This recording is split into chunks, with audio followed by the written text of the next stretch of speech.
And we should be live. I'm just gonna give it a minute until I can see the numbers. And yes, we are live indeed. Welcome Ronnie, welcome everyone. So we've got a few minutes before to start. We are live from Southend. If any of you were watching this on replay in the next few days or weeks or years, if you wanted to skip the hellos and go straight into the action, you could skip the next 7 minutes. So we've got 7 minutes to get to know each other. We're just waiting for everyone to connect. Perfect, amazing, thank you Tish. Good to know that the sound and everything is good. And welcome Emily and Carol. And Linda is here, welcome Linda. So we've got about 7 minutes. Let me flip this camera around so you can get a glimpse of the view already.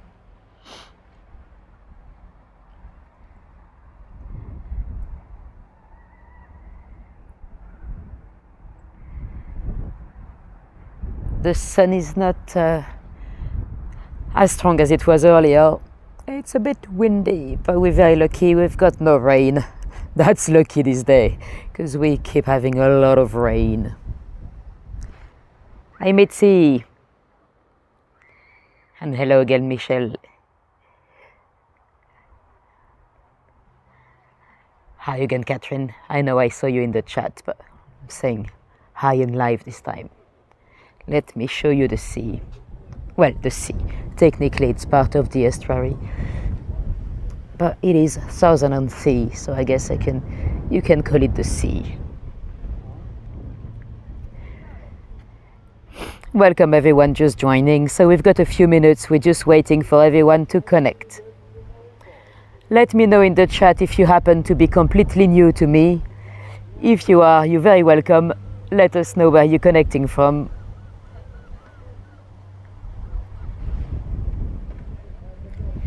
So we've got about 5 minutes.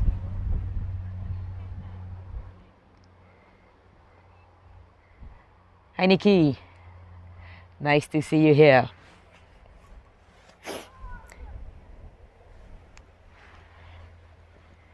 So we've got, let me check, 5 minutes exactly, 5 minutes to go.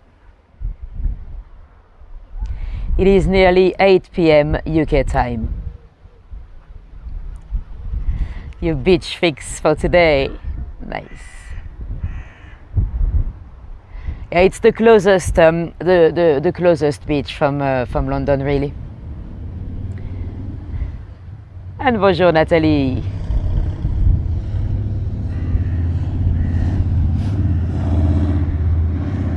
And Suzanne is here. Welcome, Suzanne.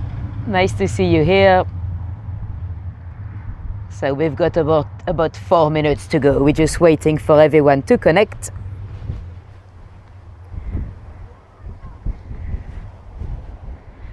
Let us know in the chat if you happen to be new. And again, if any of you are watching this on replay in the next few days, you can skip the next 4 minutes if you don't want to see the hellos. How far is this from London? Tish is asking. About 40 miles. But the trains are very frequent and fairly affordable. A lot of people actually commute from here to London, so the trains are quite convenient. And a lot of people just come here for the day or for the afternoon. In my trains, next to me there were some teenage girls coming on their own for a date, internet date. They had met some boys on whatever they meet them on these days, I don't know. They were coming down here from London. Regina, Canada. 34 Celsius for you. Ooh, it's not even that warm here. It was warmer earlier, but now it's a bit chilly. So welcome Wendy and welcome Joanne. Nice to see you here. So we've got about, let me check, 3 minutes to go.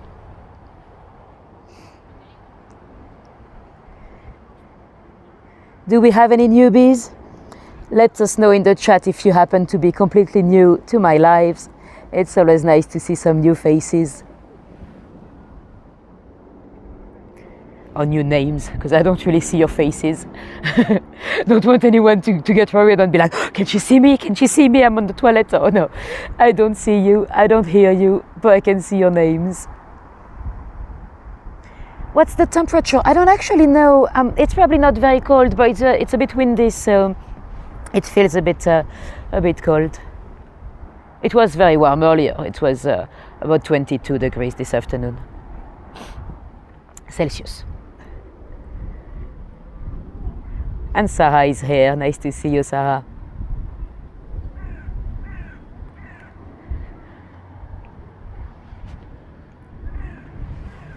Here, let me see. 2 minutes to go.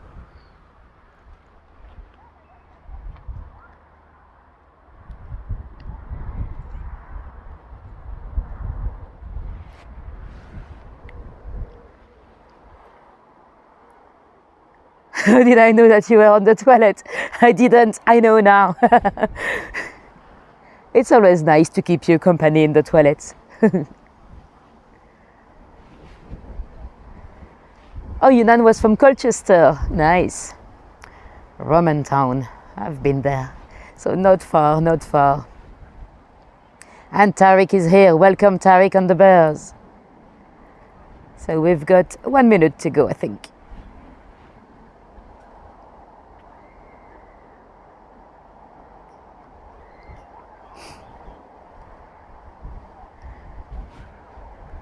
I took the train to come here, not far from where Tariq lives, actually, in Limehouse, because I didn't want to pay for Zone 1, so I cycled to Limehouse.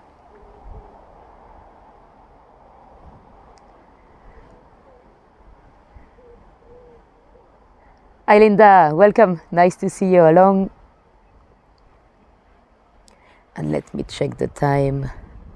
It is officially time to start. It's 8 p.m. UK time. We are live from Essex, live from Southend. Welcome, Barbara. So if anyone was completely new to me, I'm Natalie. You're very welcome. And without further ado, let's flip this camera around and let's go.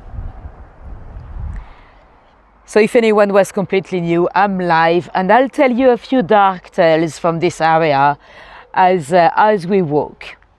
Some of you might have already noticed behind me, I'm in front of a beautiful monument, a monument for all the lives we lost through the world wars.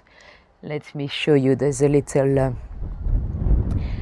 lovely little memorial here. So that's 1,338 lives we lost from Southend.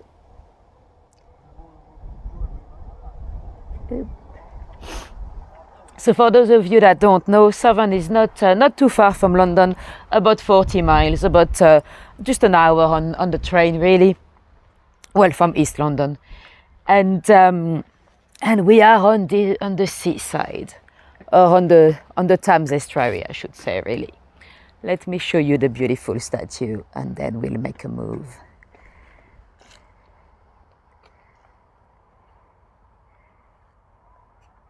Do you need to hide behind your sofa? Yes, some of the stories are going to be a bit scary, so you might want to hide. And welcome, Matthew. Now, before we go much further, I've got a flat for you to buy.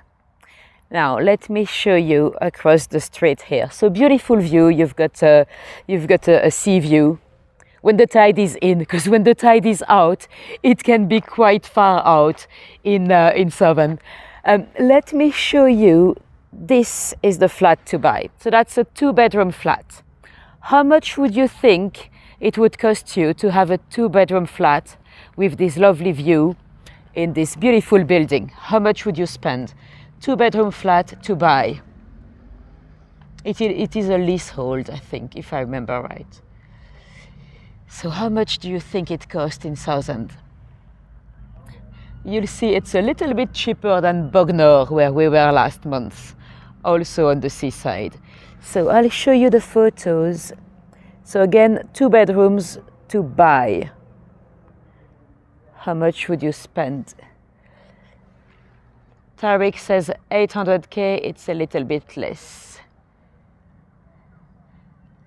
900 says Linda. 200k says Natalie. 600 says Michelle. 950. It's a little bit less, guys. A little bit less. It's only Essex. Sarah, you're the closest so far.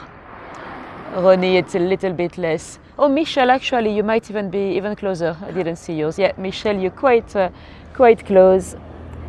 Let me show you the answer. Joanne, you're not too far either. Let me show you. Where are we? Ta-da! So Michelle, quite spot on. So just under 600,000. Natalie, well done. Right, let's move this along and let's go. So we are on the West Cliff here, and there's a street behind me where well, you had a little burglary that went wrong. In I think it's 1934, there was a police constable, PC Abbott, that was making his patrol, after midnight, probably 12:30. He was on his own when he spotted a shop that through the windows he could see a torch, and he heard some noises inside the shop that should be closed at this time. So that was a little bit suspicious.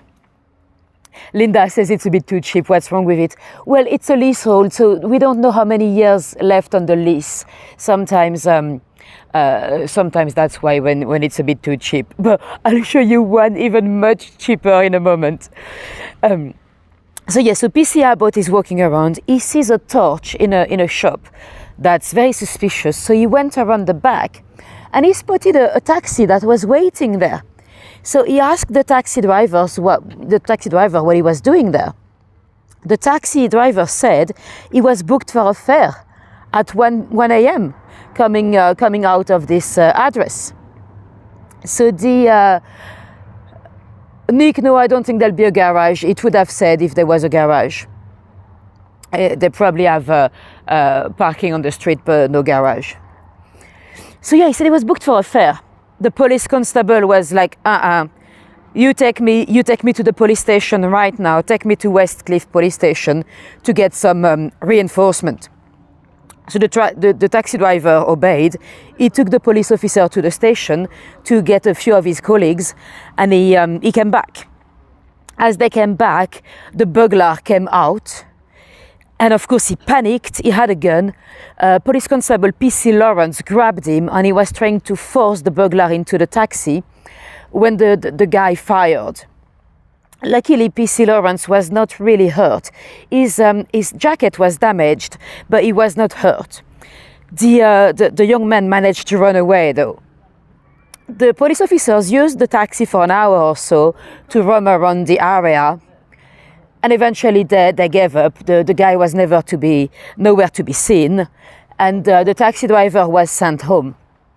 The next day, though, the police came to his home to interview him. They needed a witness statement.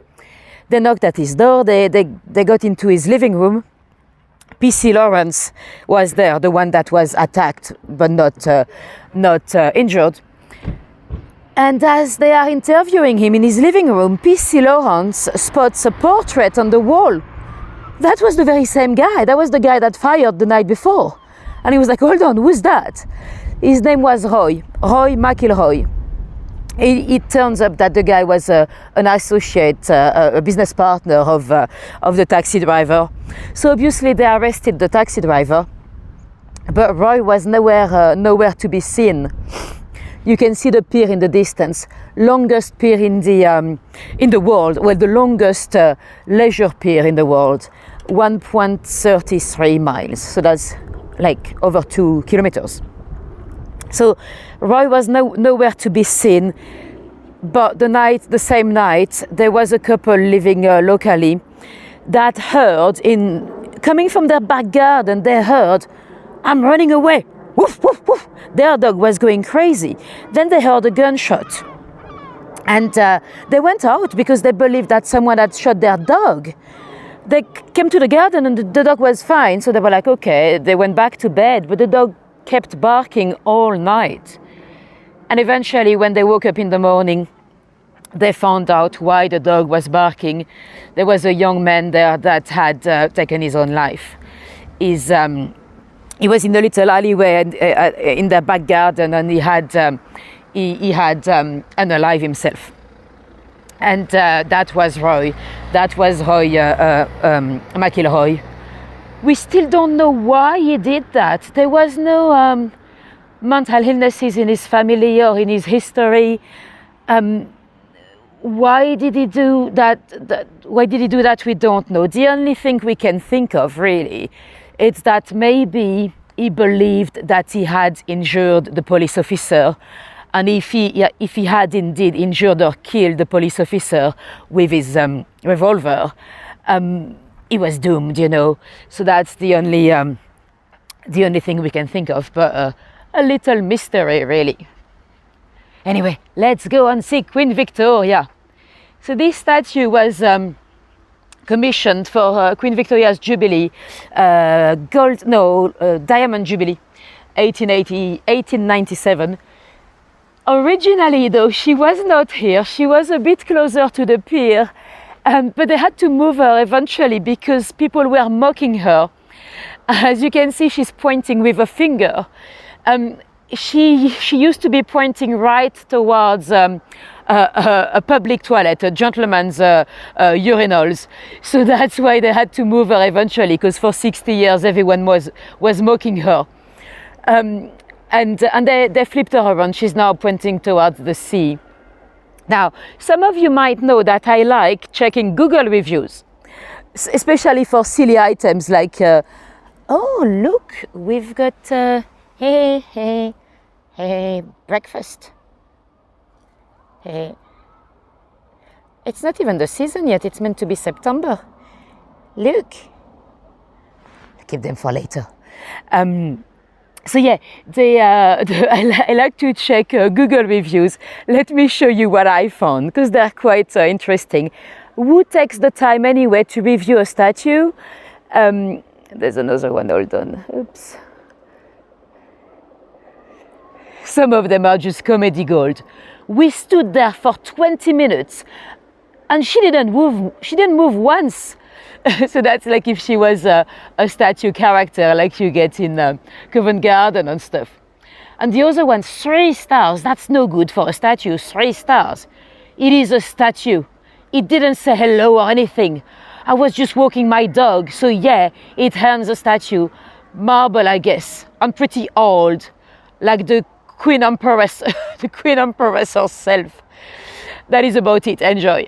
I mean, what's the point? Some people have a lot of time in their hands, but I always like checking the Google reviews because some of them are just amazing. Let me remove that. There we go. And someone had damaged a hand actually, so they had to fix it.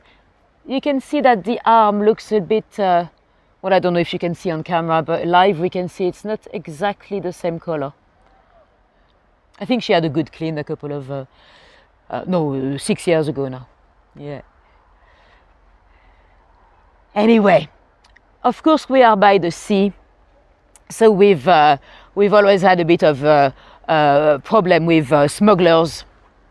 And, at some point the taxes were quite high on goods. So if you wanted to stop any goods before they get into London, well, you could get them here. There was a good place for smugglers. And so you had smugglers, you had one of the smugglers actually from Leigh-on-Sea. So behind me you've got Leigh-on-Sea. Her name was Elizabeth, so she was a lady, which is quite unusual. When really, smuggling involved full communities. And allegedly, we don't know if it is true, but apparently there's one episode when the constables are after Elizabeth, and she managed to, they injured her brother. I think they shot him or something, and she managed to escape. she hid her brother, wounded brother, in a coffin with all the goods that she was smuggling. I don't know what it was, maybe tea or tobacco. And then she managed to escape, pretending to be a lady in mourning, just with the coffin, you know, on a horse carriage and all that, right in front of the constables, apparently. So that's quite funny. And of course, you also had a lot of highwaymen. You know, in the 18th century, going from here to London on a horse carriage was quite risky, really, because here, I mean, Southend is it's a very new city.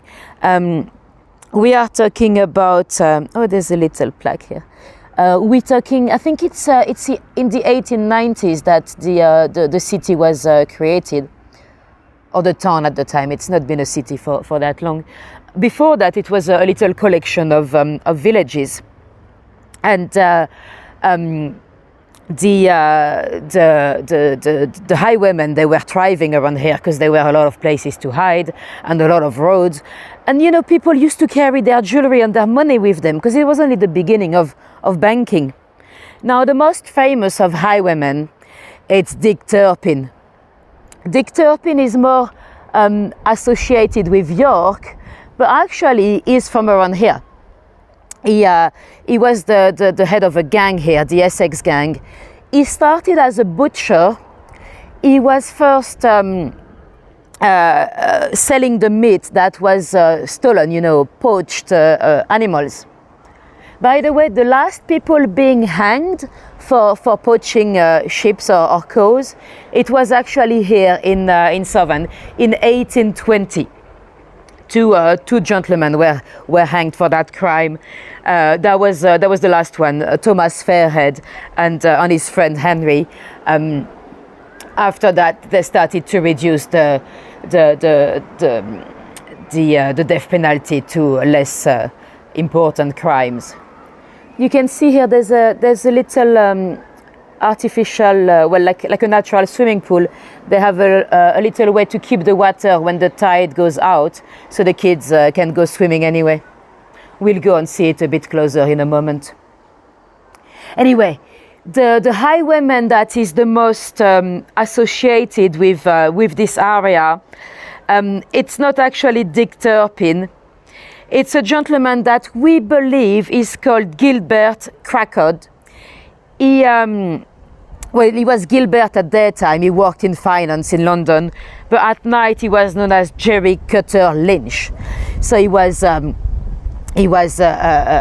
robbing some coaches in the area, and he had a home in Leigh-on-Sea. So that's just a few kilometers down my right. His manor house was known as Lapland Hall. It was not the actual name, it was a little nickname, Lapland Hall, because apparently he had a few builders that worked for him, and when they wanted more drinks than the 3 pints of ales that they were allowed to have, he used to go and tell them to go and lap water out of the horse pond in the garden. So that's why they called it Lapland. And apparently, allegedly, in 1750, one night, he was being chased by the constables. Some say that it might have been the newly created Bow Street Runners. Maybe not true, who knows. He's being chased, and apparently he managed to get all the way till his manor house, Lapland Hall. At that point, the constable were probably already not chasing him anymore. But we don't really know what happened. He probably hid into his own pond. But the next morning, his body was found, drowned into his own pond. We don't know why. Did he try to hide in there? And because he was already injured, because they had shot him, maybe he was not able to come back out? Did he decided to unalive himself? Or if the constables had found him, would they really have rescued him? We'll never know. He was about to get married. He was about to get married to a lady that was quite wealthy, known as Eleanor. She actually inherited the property after that, so we'll never know. Anyway, let me show you a letterbox here. Edward VII. So that's quite an old one, beginning of the 20th century. So for the ones that don't know, Edward VII was the son of Queen Victoria, the one we've seen on the monument. Anyway, let's talk about witchcraft. The most famous witch of British history, she actually lived around here at some point. Do you know who I'm talking about? I'll give you a clue. She had, her dad, Thomas, had a manor house in Rochford here. I say she's the most famous witch in British history, but really, she was only accused of witchcraft about 50 years after her death. Any guesses who that might be? Let me show you a photo. Well, a portrait. So it's not exactly a portrait, it's of course from Harry Potter, but you know at Hogwarts they have those portraits of famous or Harry Potter famous witches and wizards on the wall. And you can see in the right corner, you can see a portrait of a witch. Do you recognize her? You don't know? I'm sure most of you know her. I'll give you a clue. She was beheaded.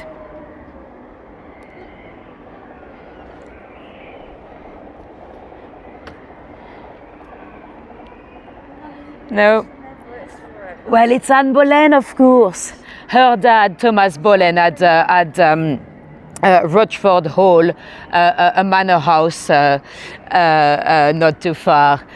So yeah, they've included her in Harry Potter. Yeah, well done, guys, well done. So yeah, Anne Boleyn, she was indeed accused of witchcraft, but much later on. It's probably Catholic propaganda, really, that accused her many years later. But witches often had something with their bodies that pushed people to believe that they might be witches. With Anne Boleyn, you might have heard some claim that she had a sixth finger, probably not true. Some claim that she had given birth to a stillborn baby that sadly was dead and physically disabled. I know it's horrible, but at the time they often associated any disabilities with witchcraft. And you never saw it on Harry Potter. Yeah, it's a tiny little discreet detail you notice only very quickly when you know the portrait. But yeah. And Anne Boleyn, she potentially had an extra nipple. That was also a sign of witchcraft, apparently, or mole, or any birthmark. Apparently, quite a few people have an extra nipple, you know. It is not as rare as you'd imagine. I was looking at the figures online. According to most websites, it said that it's about 0.07% of the population. But according to another study, it's about 1 person out of 40. So in the audience tonight, we should have at least 1 person with an extra nipple. Let me know in the chat if you have any. So anyway, Anne Boleyn potentially had one, and often they would use anything to accuse you of being a witch. Now, there's another famous witch that lived here, not here in Southend, but in Leigh-on-Sea. Leigh-on-Sea is lovely. If you ever come to visit this area, do go to Leigh-on-Sea. You have those amazing little pubs right by the river. Let me show you a photo. I've got a photo, I think. There we go. It's a bit like Wapping in London. You've got those pubs right above the river, and it's very nice. So there was a lady in Leigh-on-Sea that was accused of being a witch, but a Victorian witch. Her name was Sarah Moore. Sarah suffered from a hair lip, you know, when the lip is kind of attached to the nose, or cleft lip, I think it's called as well. Nowadays, it's very, very easily operated on, you know, but back in the day, you'd live with that for all your life. And that was often something people used to accuse you of witchcraft. like a crooked nose or whatever it might be, you know, or even wrinkles could be used. They'll use anything to accuse a lady of witchcraft. But Sarah was probably already on the, maybe not in the magic world, but at least in the spiritualism, and she claimed that she could predict the gender of your baby. And apparently there was a lady here that upset, she annoyed the witch because she refused to know. She did not want to know the gender of her baby. She was pregnant, and apparently Sarah Moore got offended, and she might have cursed her. When the lady gave birth, she gave birth to twins, but one of them had the dreaded hair lip. So, you know, it is said that Sarah might have been responsible for the. There was a storm in 1870 on the Thames estuary. It's not actually possible because she died in 1867. So unless she gave a curse before to die 3 years earlier, or maybe they got the dates wrong. Who knows? Her death was also put down to a skipper that she had. The skipper had annoyed her as well. He had upset her as well, and apparently he then cursed her. He struck the rigging 3 times on his boat, and then she died. Who knows? Very mysterious lady, but she still has a pub in Southend-on-Sea. There's a pub called the Sarah Moore after the witch. She was also claimed to have put a curse on babies. Which is true. I mean, after losing one of her child out of cholera, they said that she cursed 5 babies in Southend-on-Sea that they will die of burning. And it is true. When you look at the death record, there were a few toddlers that died in fires. So who knows? Who knows? Anyway, let me show you another letterbox, and this is George V. So we got quite a few old ones. Apparently, one of the first Charles II one, Charles III one, is next to Cambridge. I've not seen it live, but I've seen it in the newspaper. Anyway, see this beautiful building there with a sea view? Guess what? There's a flat to rent right there at the top. So you have a huge living room, very bright with a sea view. And it's not as expensive as you'd think. Let me show you the photos. So that's a hold on, where are we? There we go. So that's a 2-bedroom flat, and we're looking for a monthly rent. How much would you pay monthly for a 2-bedroom flat facing the sea, facing the pier, and with a lovely sea view? How much would you pay for a monthly rent? Very, very bright and large living room. It's really not as expensive as you'd imagine. So 2-bedroom to rent with that lovely view, monthly rent, 2K. Oh, thank you, very good. Let's see what everyone else says. What, 1.5 so for sure. Yeah, it's a little bit more. 2K says Tish. Linda says 3.5. Well, you know what? If we were in Bognor, that'll be that price. Mitzi, it's to rent, sorry. 1.5 says Michelle. A bargain again. Well, Ronnie, you know, you're the closest so far. I think you're very, very close. Sarah, you're not too far either, but I think Ronnie is even closer.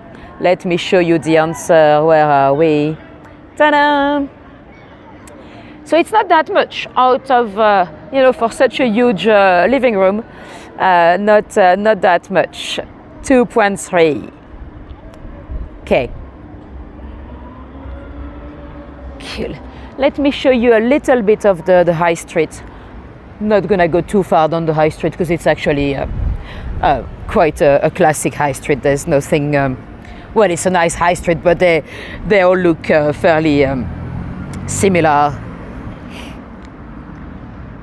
There was another Another murder here. Well, one of the earliest murder mysteries recorded in this area, in 1785, there was a gentleman called Robert White that followed a young little butcher to his farm.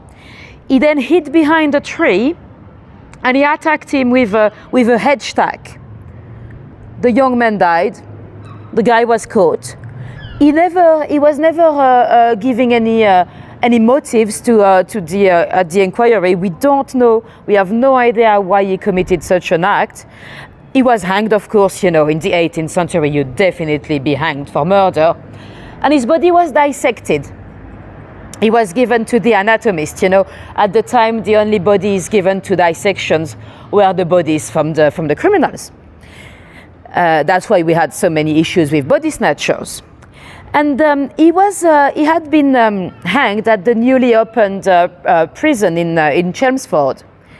And they decided to keep his skull at the museum there. Guess what? The skull has disappeared. It's still logged into the catalogue book, but there's no more skull. No one knows where the skull is gone. So that's another little mystery.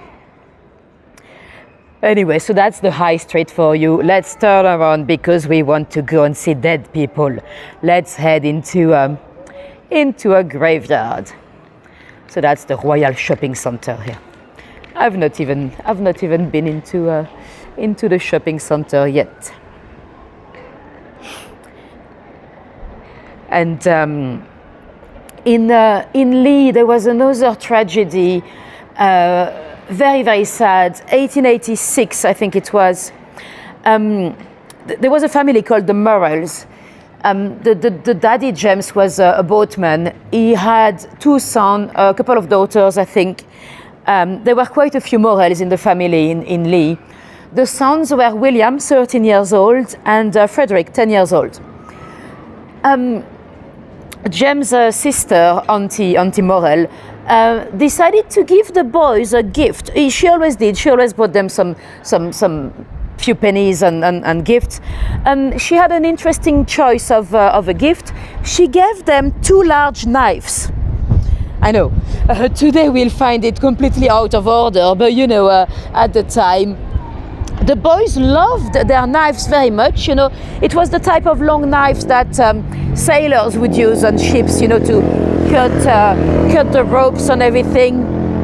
And the boys were left to their own device. Daddy went to work, and they started arguing. And William, the big one, the 13 years old, locked his little brother in a cupboard. When finally little Fred was released, he stabbed his brother's leg, and sadly the wounds were fatal. The big brother died. Well, they took him to the neighbors and they tried to save him. They called the doctor, but there was nothing they could do. He had lost too much blood. So of course the police came on and arrested the 10 years old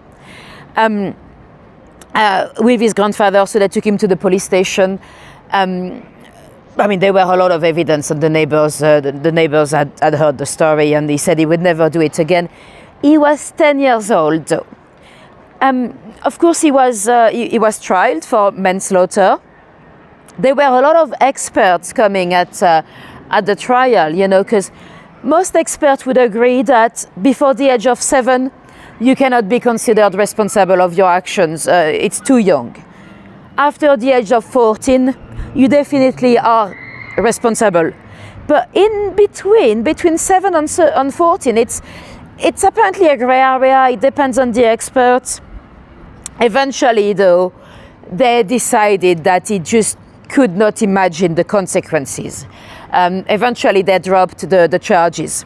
So he was able to go home to his family. Very luckily, because until 1899, he would have taken the risk to go to an adult prison. So, that would have been quite hard. There were some kind of penal schools that had been created in the 1850s, but they were very violent. So he was very, very lucky to get the murder and the manslaughter charges dropped. but quite a sad story, really. Luckily, we don't really give knives to kids anymore, or not. Well, you know it was wrong, but would you really have imagined the loss of blood, and but you know it was wrong, yes. But anyway, yeah, quite a sad one.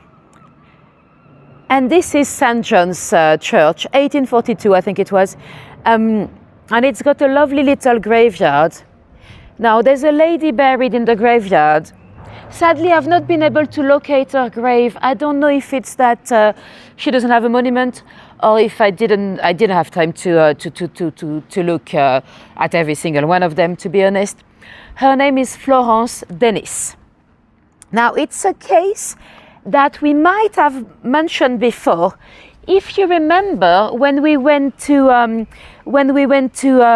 Tower Hamlets Cemetery in East London, I'm gonna schedule that tour again. I'll take you back there in a couple of weeks, I think. We talked about a 13-year-old Robert Coombs that had murdered his mother.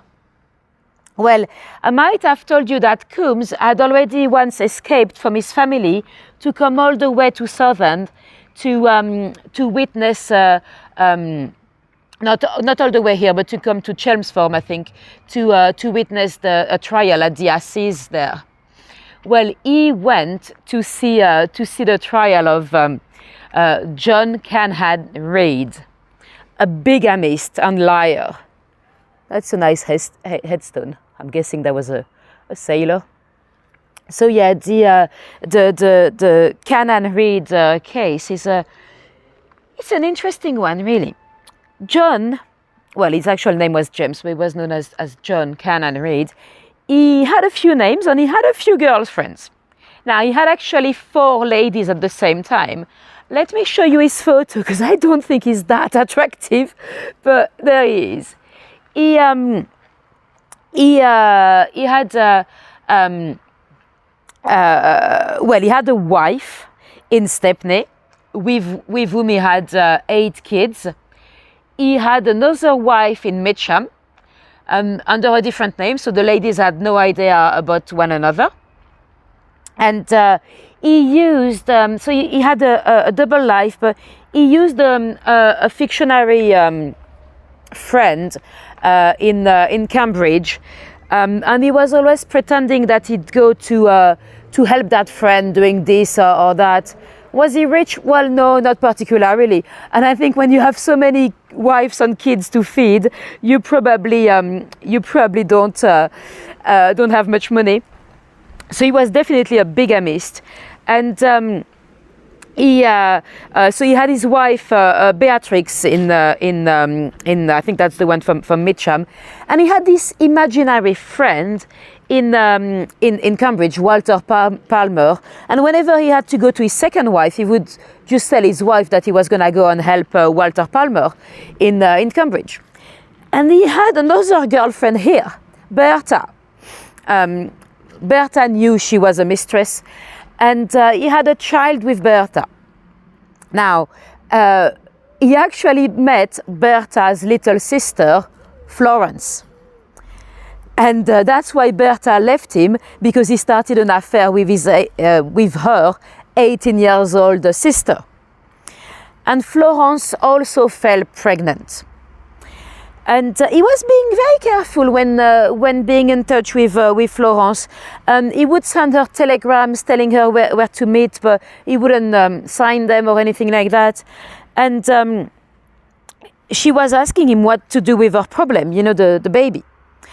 And well, sadly, one day he told her to meet her at the station. He took her for a walk, and he shot her in the head.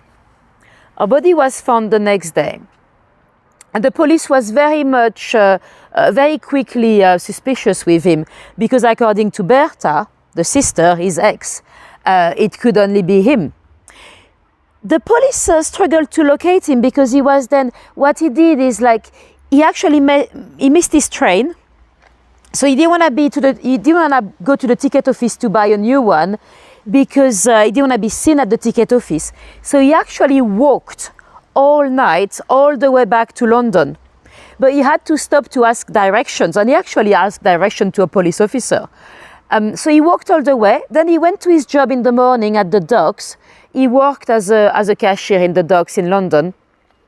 And then he received a telegram from Bertha saying, "Where is Florrie?"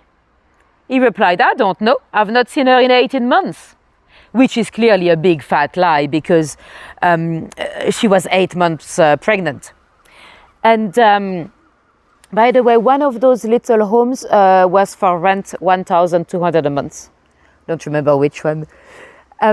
So then he freaked out, and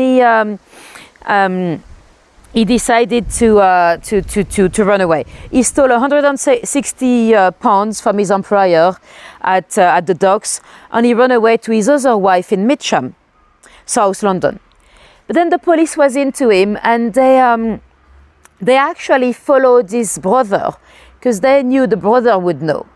And Reed actually sent some letters to his brother, and they went to arrest him. He claimed that he was not the same guy, because he was living under a different name. But then his brother came out of his flat, so he was busted. He then claimed that he had not seen Florence forever, that he was never here, that he did send some telegrams, but that was actually for Bertha. Florence must have been killed by a soldier that got her pregnant. He then claimed he was actually with another mistress, and there were quite a lot of evidence against him, and he was hanged. But yeah, that's the bigamist of Southend. He was definitely a great liar, and he might have inspired Oscar Wilde when he wrote The Importance of Being Earnest, because of all his lies. And let me turn around to show you a beautiful piece of street art from an artist called Zabou. She's a French artist. Well, she lives in London, I think, but French originally. So that's quite beautiful. She often does those black and white portraits, but very, very realistic. Now, Linda, you wanted a bargain. I have just found the cheapest home I've ever come across. I don't know why. There must be, either it's a mistake, maybe they forgot a one, or maybe there's something deeply wrong with the building. I've seen someone coming out of it earlier this afternoon. I should have gone and asked, but he looked a bit busy. Anyway, excuse my finger, but just to show you, this home is for sale.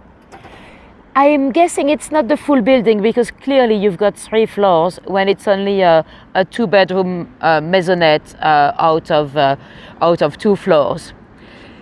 Let me show you the photos. It doesn't look amazing inside, but you are 2 minutes walk from the seaside, and it's a bargain. How much would you spend for this 2-bedroom flat to buy? So we're looking to buy a bargain.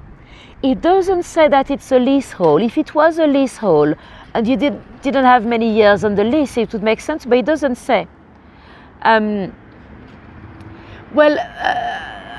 My guess is that it's actually the ground floor, because you can see the garden from the windows. So there's probably another flat above you. There's probably another flat on the 3rd floor. 200K, says Natalie. Yeah, that's what it should cost. No, it's far less. 150, says Linda. Yeah, that seems like an okay-ish price. It's far less. It could be a mistake. I should try to contact the seller. Maybe I should buy it for myself.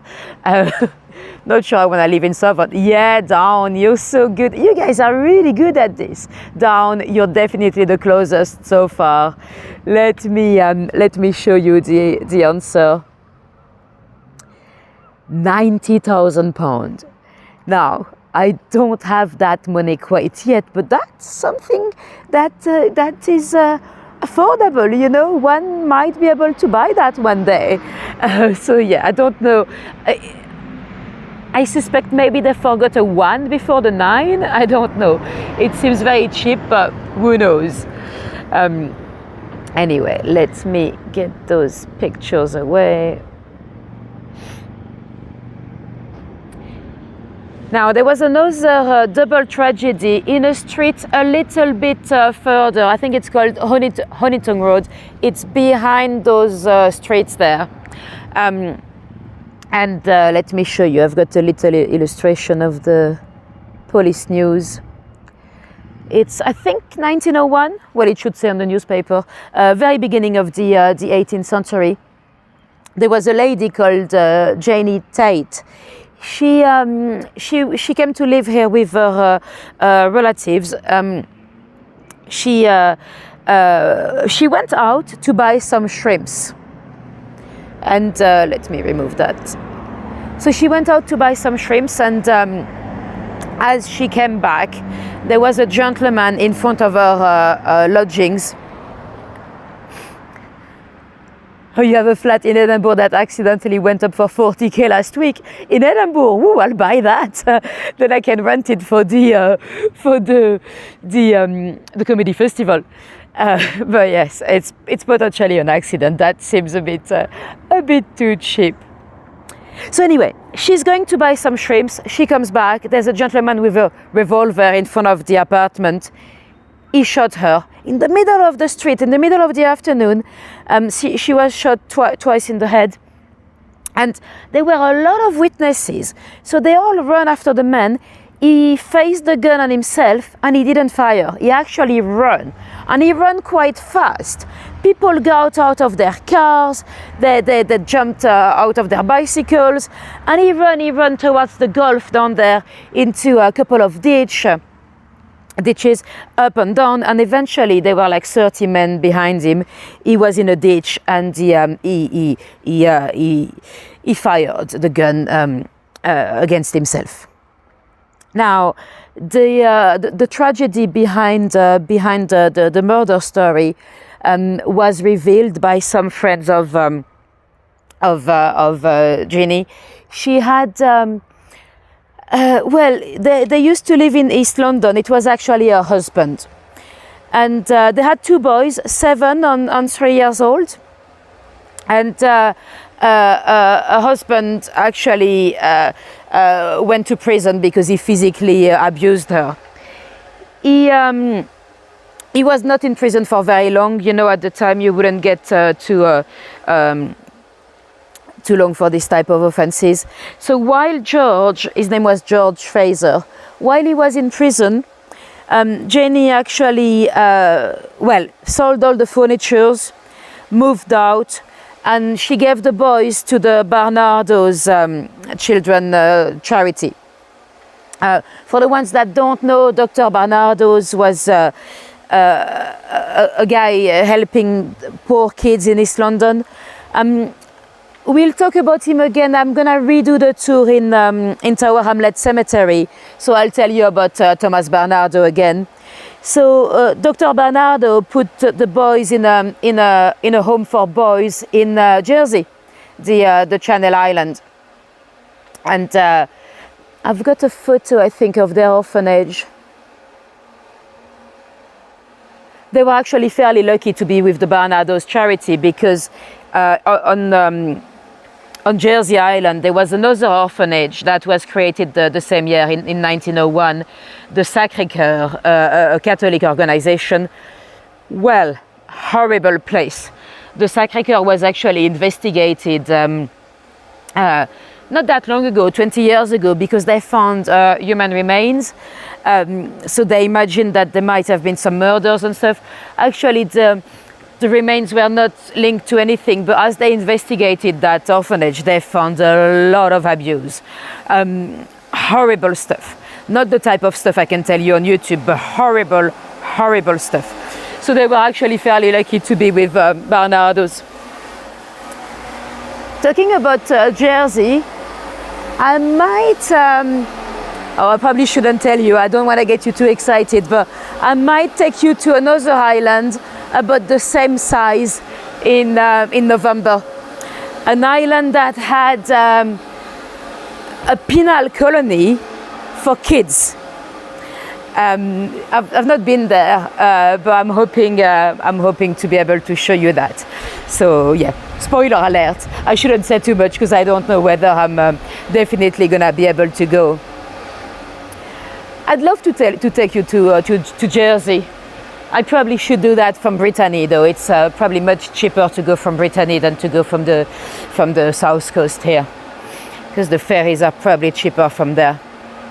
I've never been to Jersey, but I'd love to go. Anyway, let's head down towards the pier and the amusement arcades and all that. So the city here, because it is a city now, it's fairly new. As we mentioned earlier, it used to be a collection of villages. And you know, when we were in Bognor, we talked about George V coming to visit and making the place popular. Well, we did have a royal visit here as well. Princess Charlotte. She was not our Princess Charlotte, not Kate Middleton's daughter, but Princess Charlotte. She was the daughter of George IV, or the future George IV. He was the Prince Regent at the time. And she would have been a toddler when she came here for after her doctor prescribed some sea air. She came here.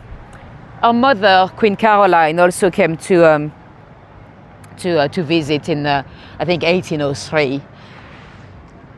Charlotte, if you don't know her, it's because she died. She was, well, they all died, but she, very sadly, she was the only heir to the throne. So she's the cousin of Queen Victoria, but Victoria was not born yet. George III, he had 15 children. None of them was able to produce an heir.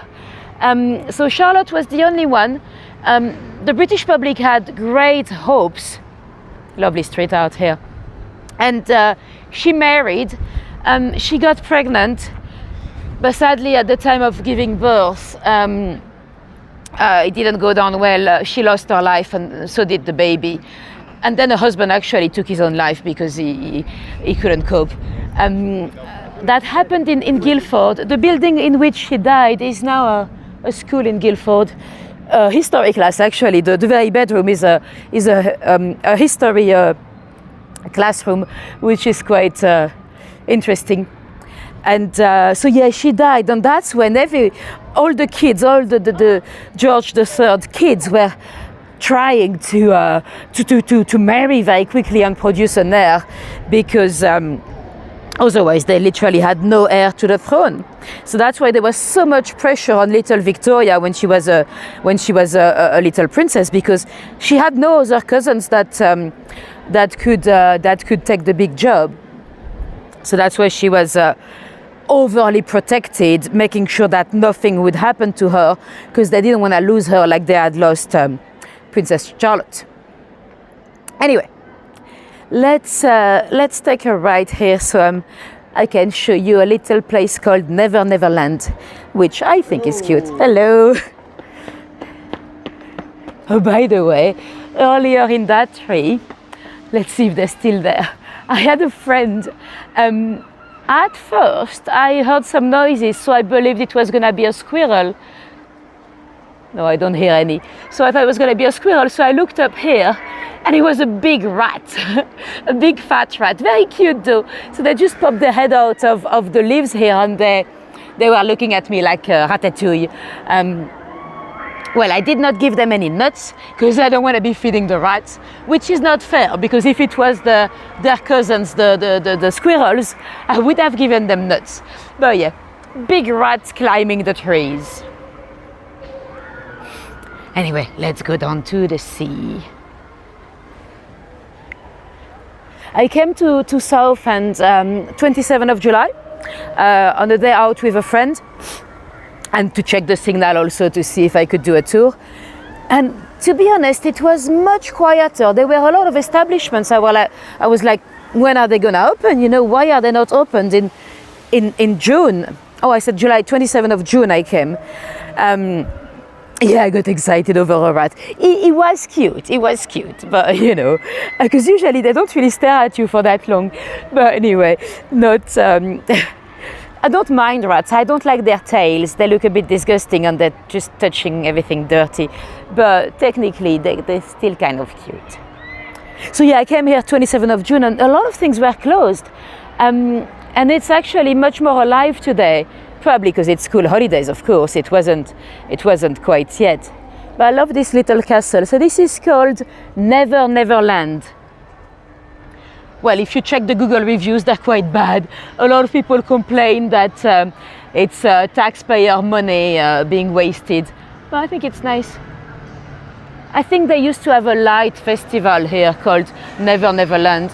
So the little castle is not as exciting as the light festival. Why not go to Portsmouth? One day. A tree rat, yeah. Well, he was in the tree, but you might have spotted a bit of a railing, you know, a bit of like a grail he could use to climb. So yeah, he was in a tree with a bit of help. Anyway, let's cross over to see that little, I don't know how you call it, that kind of little sea swimming pool that they've created here. It's a bit, I don't think it's very clean, to be honest, but I'll show you. It's quite cool. So the kids can still go and swim when let's see, when you don't have the tide, because the tide goes quite far out. At the moment it might look far, but this is not even out. It's halfway. When I first arrived a few hours ago, the tide was all the way in. So this is what they've done. So that's quite cool. So it's full of algae and it doesn't smell great. But it's a tide pool, yeah. I don't know if that's the name, but that sounds like a perfect name for it, yeah. A tide pool. They have a lot of things like that in Tenerife as well. A natural pool, yeah. Yes. Well, I think we can probably use both. And the pier, so the pier, I didn't actually go on the pier because it's so long and you have to pay to go on the pier. They have a train, so they have a train on the pier because well, it's quite far, it's like 2 kilometers. You can buy on foot only, I think it's £3, or you can buy one way on foot, the other way on the train. I think it's £6.50 if I remember right, or you could take the train both ways for £10. And you have a pass for the fishermen as well, if you want to use the train and go to fish at the end of the pier. It's the largest in the world, but really I don't know how many countries actually have leisure piers. Maybe countries from the British Empire, but I mean, if you go to Spain or France, you don't have those piers, do you? So I think it's probably not that difficult to beat the record. Oh no, it's starting to rain.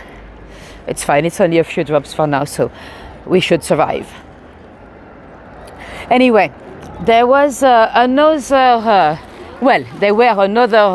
couple of tragedies that happened here. Very weirdly, they happened 12 days apart. The year of 1922 was a particularly shocking and sad year in Southend because we had a couple of tragedies in February.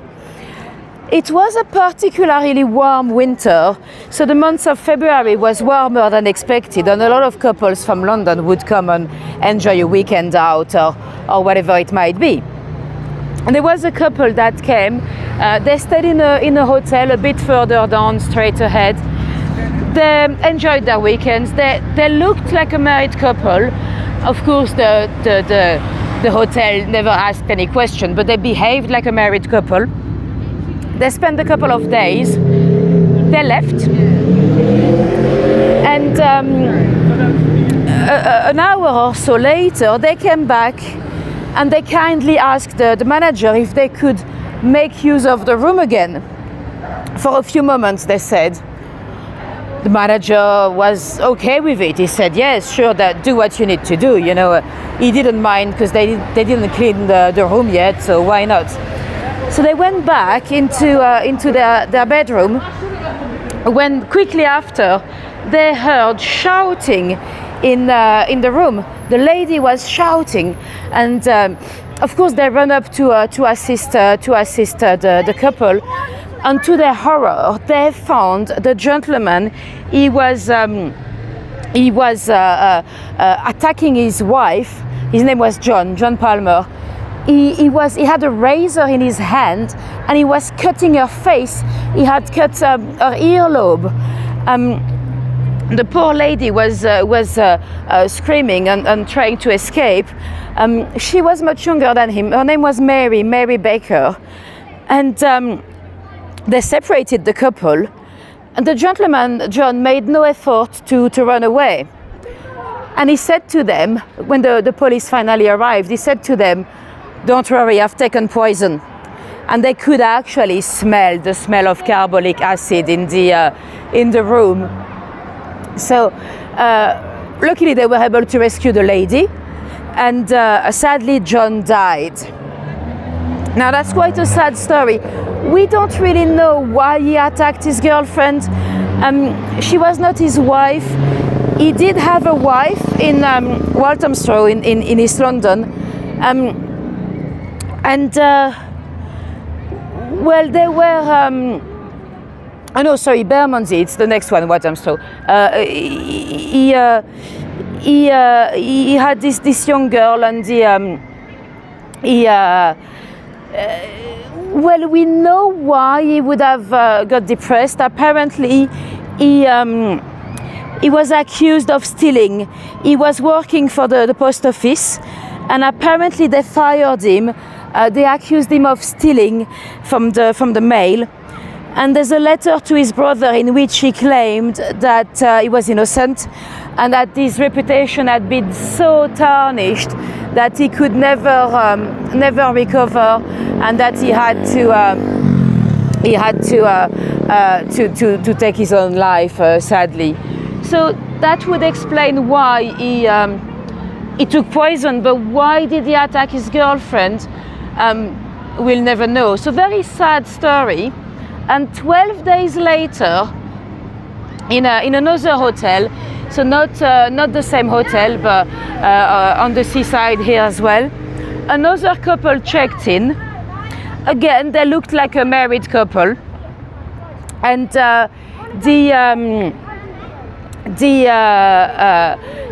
gentleman, he.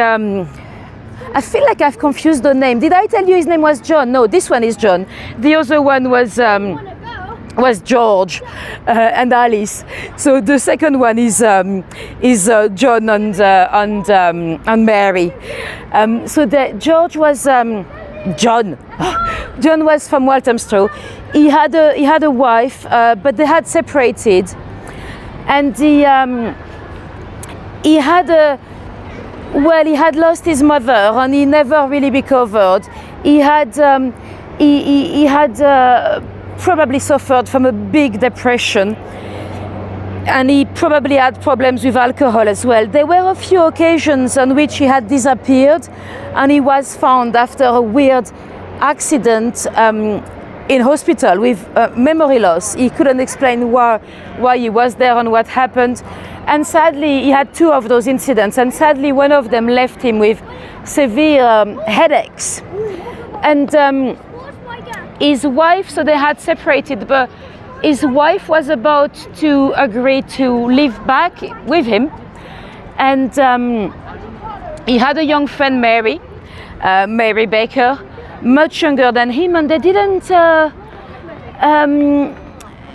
no one in their loved ones or in their family suspected them of having an affair at all. She was actually very happy for him. She was very happy that he was probably going to get back with his wife, and that his mental health was I'm getting a bit better. And one day, the both of them disappeared. They didn't tell their loved ones where they were going. They came here into Southend, and they drank a lot. They booked a room in a hotel. They stayed there for a few days. They drank a lot of port. According to the cleaning lady at the hotel, every day she'd find like 6 bottles of port in their bedroom. And the day when they were meant to check out, they decided to stay for another day. They had spent all their money though. They had bought a lot more port for that day. And apparently, that night, the both of them being very drunk, they decided to take their own lives, a suicide pact. But the tide was out. They wanted to drown, but the tide was out. Usually that's enough for people to give up, because it takes a few hours before the tide comes back in, and before that you really don't have enough water to drown. And they decided to wait. So they waited, drinking more and more port on the beach here, waiting for the tide to be in. So that was about 10 p.m. And then in the middle of the night, there's a police constable that spotted what appeared to be a lady in the tide, so in the water, but not deep. You know, you had a few centimeters of water. So he ran to the lady with his lantern, and he shaked her a bit, and she said, "Sweetheart, is it you?" The police officer was quite confused because, of course, no, it was not her sweetheart, and she had no hat. At the time, by definition, a lady with no hat was a lady that lost her hat.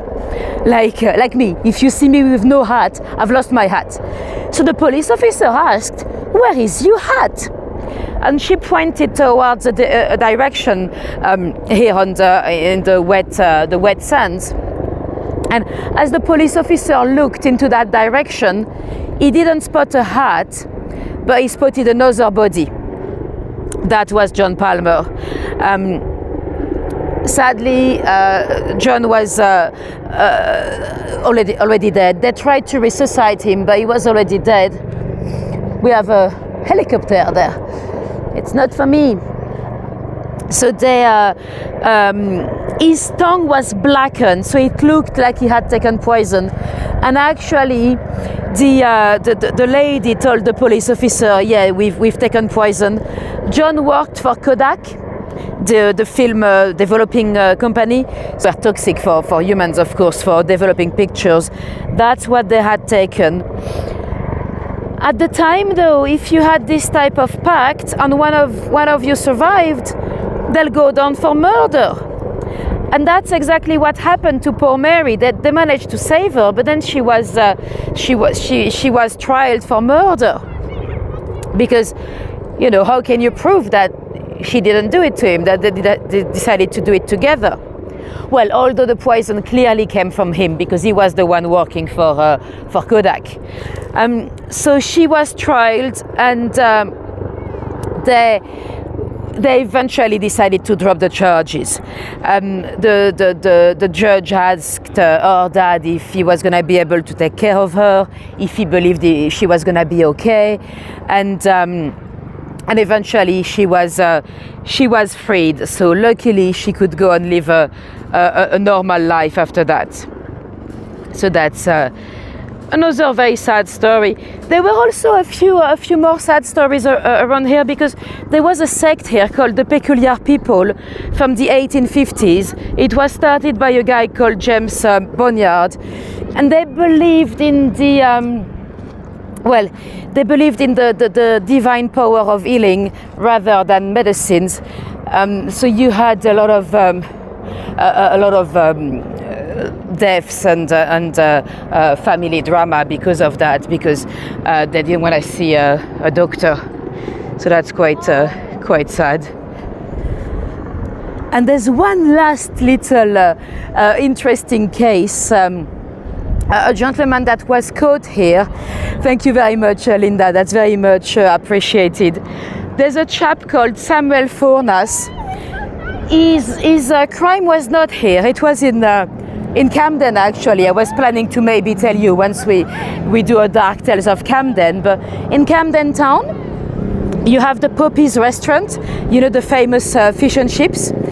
Well, on the very spot where the fish and chips stands today, at the time there used to be a little shelter, you know, like a little bungalow. And one day, that little shed was found on fire. There was a body inside. On the body they found a note that read, Samuel Furnace, goodbye to all, no job, no money. They inspected the body and they quickly found out that it was not Samuel Furnace. And Samuel was actually hiding here in Southend.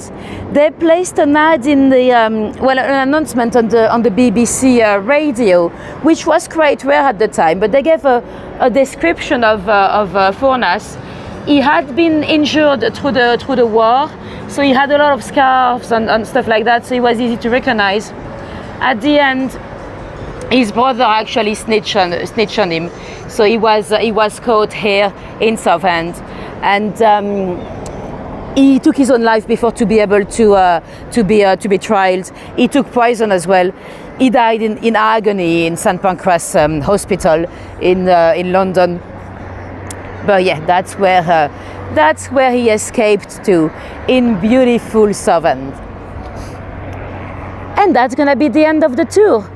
Do let me know in the chat if you have any easy questions before we go, because I don't know everything about here. I've done my homework, of course, but I've only been here twice.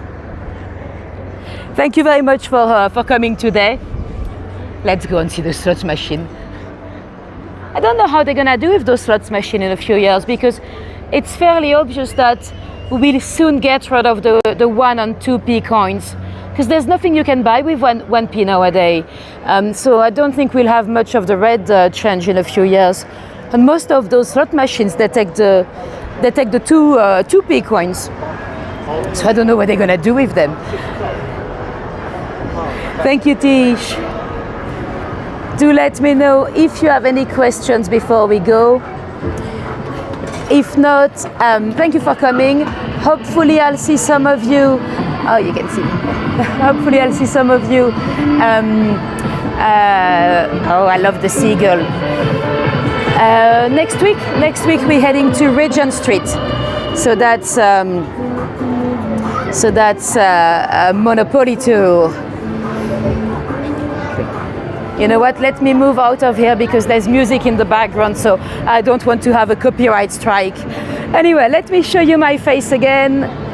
Thank you very much for coming today. If any of you dropped me a little tip on PayPal or on Buy Me a Coffee, it's very much appreciated. It's thanks to your generosity that I can spend time creating new tours and coming to exciting places. So thank you very much. Have a great evening, or a great morning, a great lunch, a great night, whatever time it is for you, wherever you are in the world. And I'll see you soon. I'm gonna jump into my train back home, and see you soon. Bye bye.